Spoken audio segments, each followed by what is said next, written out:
Paul, serviteur de Jésus-Christ, appelé à être apôtre, mis à part pour annoncer l'évangile de Dieu, qui avait été promis auparavant de la part de Dieu par ses prophètes dans les Saintes Écritures, et qui concerne son Fils, né de la postérité de David, selon la chair, et déclaré Fils de Dieu avec puissance, selon l'Esprit de sainteté, par sa résurrection d'entre les morts, Jésus-Christ notre Seigneur, par qui nous avons reçu la grâce et l'apostolat, pour amener en son nom à l'obéissance de la foi tous les païens, parmi lesquels vous êtes aussi, vous qui avez été appelés par Jésus-Christ, à tous ceux qui, à Rome, sont bien-aimés de Dieu, appelés à être saints.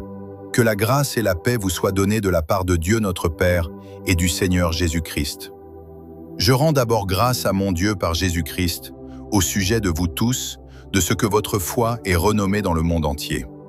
Dieu, que je sers en mon esprit dans l'évangile de son Fils, m'est témoin que je fais sans cesse mention de vous, demandant continuellement dans mes prières d'avoir enfin, par sa volonté, le bonheur d'aller vers vous. Car je désire vous voir, pour vous communiquer quelques dons spirituels, afin que vous soyez affermis, ou plutôt, afin que nous soyons encouragés ensemble, au milieu de vous, par la foi qui nous est commune, à vous et à moi.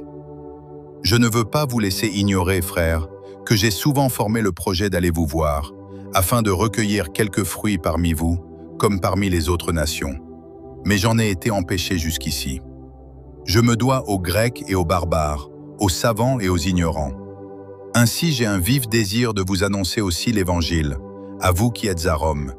Car je n'ai point honte de l'Évangile.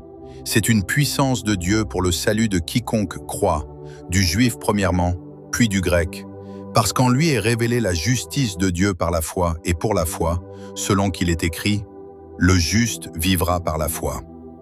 La colère de Dieu se révèle du ciel contre toute impiété et toute injustice des hommes qui retiennent injustement la vérité captive, car ce qu'on peut connaître de Dieu est manifeste pour eux, Dieu le leur ayant fait connaître. En effet, les perfections invisibles de Dieu, sa puissance éternelle et sa divinité, se voient comme à l'œil, depuis la création du monde, quand on les considère dans ses ouvrages. Ils sont donc inexcusables, puisque, ayant connu Dieu, ils ne l'ont point glorifié comme Dieu, et ne lui ont point rendu grâce, mais ils se sont égarés dans leurs pensées, et leur cœur sans intelligence a été plongé dans les ténèbres. Se vantant d'être sages, ils sont devenus fous, et ils ont changé la gloire du Dieu incorruptible en image représentant l'homme corruptible, des oiseaux, des quadrupèdes et des reptiles. C'est pourquoi Dieu les a livrés à l'impureté, selon les convoitises de leur cœur, en sorte qu'ils déshonorent eux-mêmes leur propre corps, eux qui ont changé la vérité de Dieu en mensonge et qui ont adoré et servi la créature au lieu du Créateur, qui est béni éternellement. Amen. C'est pourquoi Dieu les a livrés à des passions infâmes, car leurs femmes ont changé l'usage naturel en celui qui est contre nature. Et de même les hommes, abandonnant l'usage naturel de la femme, se sont enflammés dans leurs désirs les uns pour les autres, commettant homme avec homme des choses infâmes, et recevant en eux-mêmes le salaire que méritait leur égarement.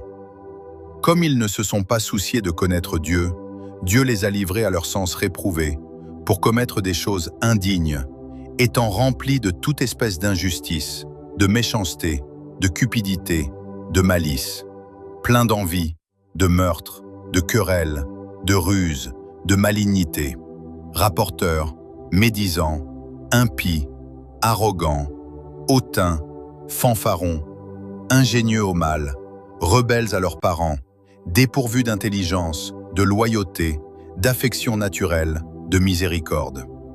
Et, bien qu'ils connaissent le jugement de Dieu, déclarant dignes de mort ceux qui commettent de telles choses, non seulement ils les font, mais ils approuvent ceux qui les font.